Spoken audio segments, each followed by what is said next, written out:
a hablar a continuación del segundo tema elegido por Teo para finalizar este año 2016. Antonio del Castillo, no sé si les sonará el nombre, si sabrán quién es, y como decía Teo, como dato curioso, mucha gente ha comenzado a saber quién es Antonio del Castillo a raíz de esa problemática que hubo con el gran cuadro de San Rafael, que en su momento pues, fue polémica porque se quitó del ayuntamiento, del consistorio de la ciudad. Teo, ¿quién es Antonio del Castillo? Para quien no lo sepa y nos esté viendo y diga, oye, pues yo ni siquiera he escuchado hablar ni siquiera del San Rafael. A ver, ¿quién es Antonio del Castillo? Bueno, pues hago dos apuntes. Uno, que efectivamente yo creo que vino muy bien esa polémica, no hay mal que por bien no venga, porque puso un poco en la palestra el nombre de Antonio del Castillo justo inmediatamente antes del 2016, que se celebró lo que ahora vamos a comentar. Sí. Y además recomiendo que si alguien lo va a buscar en Google para completar información o algo, que añada el segundo apellido Saavedra, o a veces aparece como Isaavedra, porque o ponga pintor Córdoba o algo así, porque por desgracia si buscamos a Antonio del Castillo, lo que sale es el padre de Marta del Castillo.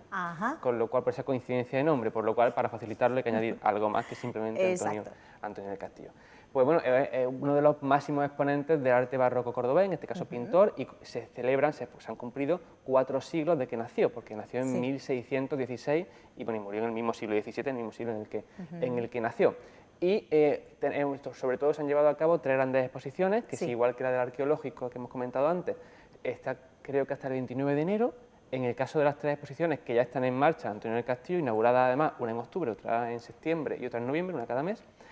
están hasta el Día de Andalucía, hasta final de febrero, hasta el 28 de febrero. Y bueno, fue famoso porque no solamente de alguna forma es de los principales estandartes de la escuela barroca cordobesa, sino que además está considerado un excepcional dibujante. Así como en sus pinturas hay de todo, en general buenas, pero hay de todo porque hay, sobre todo tuvo etapas, algunas son maravillosas, otras son más normales. En cuanto a dibujante, pues fue un auténtico genio. ¿Qué podemos ver en las muestras que tú has comentado? Una, como tú también has dicho, la vamos a ver a continuación en el vídeo que tenemos preparado, pero bueno, ¿en qué nos podemos centrar en las otras que no vamos a ver en el vídeo? La que vamos a ver en el vídeo que tú comentas, por eso fuimos a esa, es la última que se ha inaugurado, se inauguró hace apenas como 20 días o algo así. Creo. Bueno, no sé si era todavía noviembre, como he dicho, pero bueno, hace poquito, por eso fuimos a hablar con uno de los 2 comisarios, que en este caso fue en Santa García de la Torre, y ahí tienen el famoso San Rafael que tú has comentado. Y piezas preciosas como la que está junto a Fuensanta cuando se le grabó, que es un San Juan Bautista del Museo del Prado, que además lo donó un particular, hace apenas un año, un particular que ha donado ya un montón de piezas del Prado. Y es muy desconocida por eso, porque lleva en el Prado apenas un año y además yo no sé si está expuesta de continuo o quizá no. Las otras 2, que son las que ahora nos interesan más, la que lleva más tiempo, desde septiembre, es la de la Catedral, porque hay otras de las entidades que participan, no solamente están las 3 exposiciones, se han hecho incluso algunos itinerarios, incluyendo a obras que están en otros sitios, lo que pasa es que ya han quedado muy difuminados o muy perdidos en comparación con las 3 exposiciones. Como digo, en la Catedral se pueden ver 4 piezas que corresponden al santuario de la Fuensanta, pero que se han puesto allí. En este caso, pues sí son piezas que quizá no son las más llamativas en cuanto a vistosidad, pero sí se intuye que el dibujo, se ve que lo que es el dibujo que hay detrás de esas pinturas es maravilloso. Y sí hay que recordar que aparte de esas piezas que están traídas del santuario de la Fuensanta, en la catedral hay siempre varias piezas de Antonio del Castillo. Si no recuerdo mal, son 5, quizás se me olvida alguna, pero me parece que son 5 en total. Y la segunda exposición, hemos dicho que la tercera es la que vamos a ver en el vídeo, es la que se encuentra en el Museo de Bellas Artes, que quizá es la que más ha sonado por un motivo fundamental, que ha acaparado el Museo entero de Bellas Artes. Es decir, o se han sustituido piezas habituales por las de Antonio del Castillo, o incluso en algún caso hay salas que se han cerrado simplemente para que no se pueda acceder y dedicar el museo entero en esta fecha, desde el mes de octubre pasado, creo que fue el 28 de octubre, hasta, eso sí, 28 de febrero, dedicarlo entero a Antonio del Castillo, exponiendo todas las obras que tiene, todo el fondo que tiene, que es enorme, el Museo de Bellas Artes de este pintor, añadiendo además obras de autores que influyeron en él e igualmente de seguidores y alumnos de Antonio del Castillo, pero por supuesto allí, aparte de esas, las más destacables pues son las que están expuestas de continuo siempre, como son quizás su obra más singular y característica, que es el Calvario de la Inquisición, que en su día presidía la Gran Capilla de la Inquisición, o sea, lo que hoy es el Alcázar de los Reyes Cristianos. ¿Por qué debemos tener en cuenta esta efeméride, Teo? ¿Por qué la has elegido tú, por ejemplo, para hoy? Para decir, bueno, pues vamos a terminar el año hablando de esta efeméride. ¿Por qué? Bueno, por varios motivos. En primer lugar, por la relevancia del pintor a nivel local al menos, que como hemos dicho no era muy conocido. Sí. De hecho, un dibujo suyo muy curioso, que es el diseño del potro, de la fuente del potro, que se ha elegido para el cartel común de estas tres exposiciones. Sí. Luego, creo que cada una tiene una imagen distinta, quizá me estoy confundiendo, pero el común, en la banderola que está en varios sitios de Córdoba señalando aquí hay algo que está metido en estos itinerarios, si no en la exposición del itinerario, el dibujo de Antonio del Castillo, que es maravilloso, y sobre todo por lo que hemos comentado, porque si tenemos, por ejemplo, una exposición en el Museo Arqueológico que todavía está abierta, pero es una, en este caso tenemos 3 exposiciones que se van a prolongar ampliamente, bueno, como estaba previsto, ¿no?, hasta el 28 de febrero del 2017 y, por tanto, está de plena actualidad. Es que hay una, quizá 2, llevan menos tiempo abiertas ahora mismo de lo que van a estar abiertas a partir de ahora. Por eso creía que era imprescindible y además, como grabamos muy poquito después de la inauguración, era algo que estaba, bueno, y sigue estando muy fresco en el caso de la tercera de las 3, de la más reciente. Bueno, pues te hago la misma pregunta que te he hecho con la exposición anterior. ¿Sabemos los cordobeses apreciar este tipo de arte y en concreto, bueno, las 3 muestras que ahora podemos visitar? Bueno, la muestra hay que hacer bueno, en primer lugar, te podría decir lo que tú me has comentado ahora, repetir lo que hemos comentado al principio los dos, que Antonio del Castillo no era conocido por el cordobés medio, ni mucho menos. Es más, yo salí de la carrera de Historia del Arte sin haber estudiado Antonio del Castillo. Yo estudié casi toda en Córdoba, aunque luego me licencié en Granada, pero casi toda la estudié en Córdoba. Y no conocía por la carrera a Antonio del Castillo. O sea que, en general, no es muy conocido por desgracia, a pesar de que hay obras espectaculares.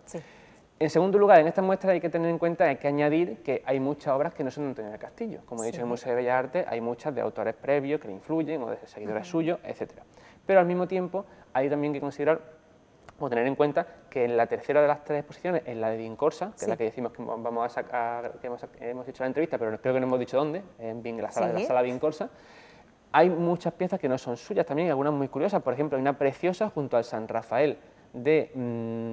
Antonio del Castillo, el que hemos comentado del Ayuntamiento. Está un San Rafael de Valdés Leal, que habitualmente se encuentra en la sala Tesoros Caja Sur, que normalmente está cerrada al público. ¿Dónde quiero llegar? Que hay incluso grandes piezas de un gran valor y de autores hasta más conocidos que Antonio del Castillo, que normalmente no se pueden ver y que gracias a estas muestras tenemos la oportunidad también de efectivamente. Han puesto uno junto a un San Rafael junto a otro a modo de paralelo o de influencia de uno. En realidad son casi contemporáneos, si no recuerdo mal, los dos San Rafael. ¿Qué te ha sorprendido a ti de la muestra que vamos a ver a continuación? ¿Qué te ha llamado la atención a ti, Teo? Probablemente este cuadro que he comentado es San Juan Bautista, porque como digo, llevaba, creo que si no recuerdo mal, se donó al Prado en 2015. Yo había escuchado algo, pero ni lo había visto, ni nada, y de repente me lo encontré allí cuando fui a ver la primera vez. Dije, este me suena a mí que sea, pero claro, tampoco lo tenía claro, y cuando ya fuimos a grabar con Fuensanta, me lo aclaró y además lo eligió ella para grabar allí. Pensamos en algún otro cuadro, pero no recuerdo si fallaba la luz, el sonido o algo, y al final eligió ese, que a fin de cuentas es uno de los más significativos. Yo creo que esa obra es una de las que más me ha sorprendido. Y también el San Rafael del Ayuntamiento, porque yo o no lo había visto nunca, o por lo menos en las fotos que salieron en prensa en su día con la polémica, me parecía más pequeño.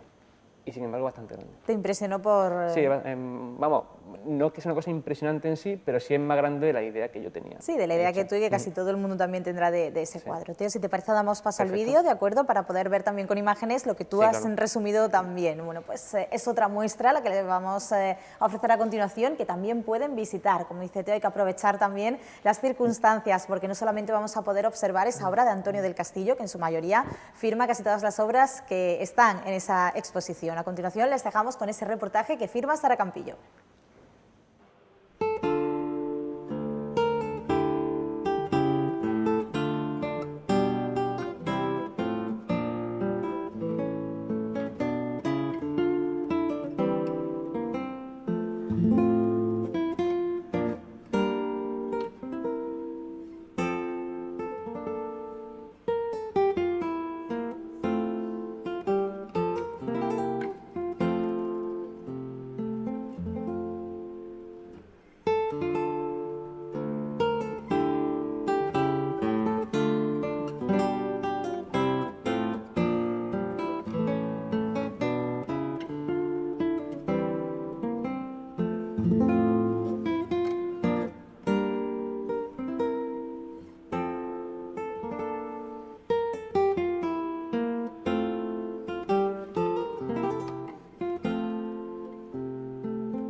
celebramos este año el cuarto centenario del nacimiento de Antonio del Castillo Saavedra, que es el pintor más significativo, junto con Pablo de Céspedes y Julio Romero de Torres, de toda la historia del arte en Córdoba, y con ese motivo la Consejería de Cultura de la Junta de Andalucía ha realizado un proyecto de mucha más envergadura que consiste en 3 exposiciones que se están celebrando actualmente en nuestra ciudad y otra serie de actividades en paralelo, también actividades de difusión como esta que estamos viendo concretamente con una monitor esta mañana en Vincorsa, y en este caso el profesor Benito Navarrete y yo hemos sido los comisarios de esta exposición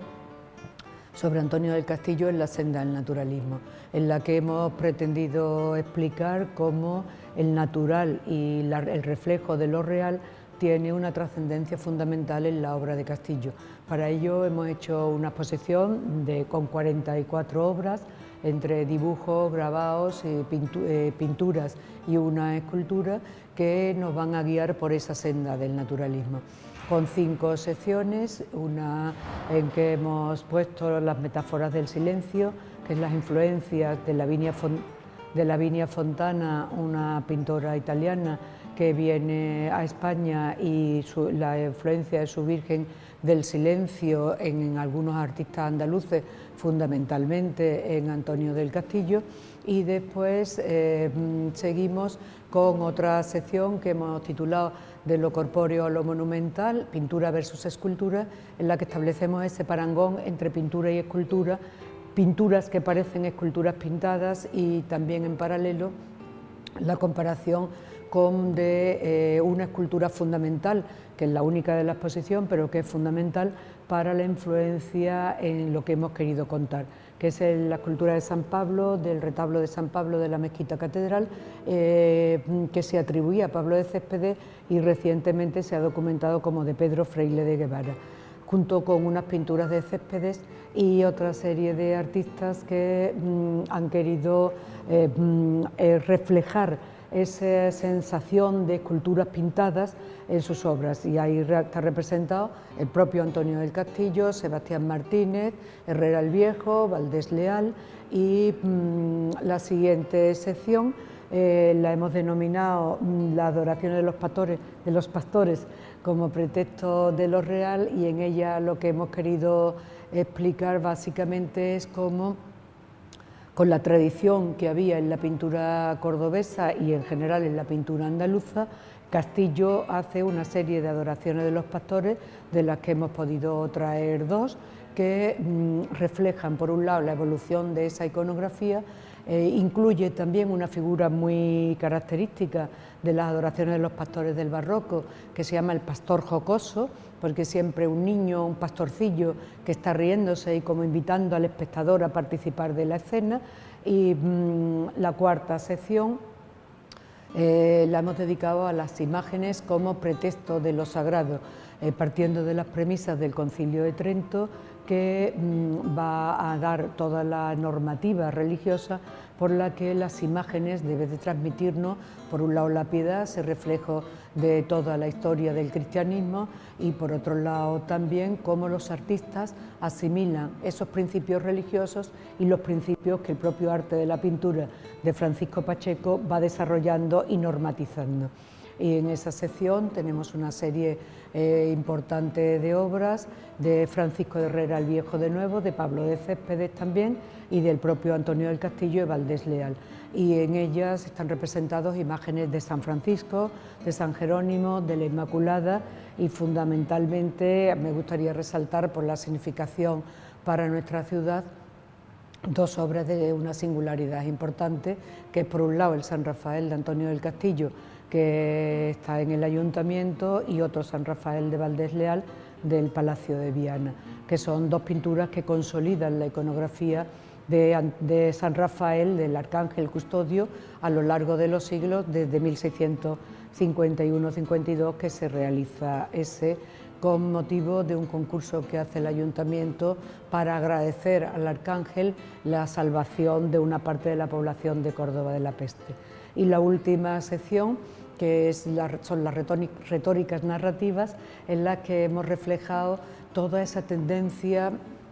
de Castillo, que ya Palomino resalta cuando dice en una larga frase que es un excelente paisajista, que sale al campo y copia los cortijos, las cabañas, los carros y todo lo que encuentra en el campo. Y lo hemos reflejado en varias obras. Por un lado, una excepcional pintura de la serie de la vida de José, de Antonio del Castillo, que se conserva en el Museo del Prado, al que junto con el resto de museos, Bellas Artes de Sevilla, Bellas Artes de Córdoba, el Museo de Antequera, la Biblioteca Nacional, la Academia de San Fernando y numerosos coleccionistas particulares, tenemos necesariamente que agradecer la generosidad en los préstamos. En esta sección, como decía, la pintura de la historia de José, junto con 6 dibujos importantísimos de la serie de escenas campesinas que Castillo realiza cuando hacia 1655 se traslada al campo a vivir en el cortijo Rubio el Bajo, que era de la familia de su tercera mujer, Francisca de Lara y Almoguera, y allí realiza todas esas pinturas de las retóricas narrativas que hemos denominado nosotros para encajarlos en esos estudios del natural que tienen su punto de referencia en Abraham Bloemaer, que es un grabador holandés un poco anterior a Castillo, en el que se refleja perfectamente algunos de sus grabados en las obras de Castillo. Para ello hemos puesto 3 facsímiles de unos grabados de Bloemaer, que perfectamente podemos ver esos elementos identificados tanto en la pintura como en los dibujos de Castillo. Y finalmente 3 pinturas de las series que se conocen normalmente como historiejas, en las que el natural, con alguna escena, normalmente escena religiosa, está presente en esa senda del natural que hemos querido analizar y atravesar y recorrer de la mano de Antonio del Castillo.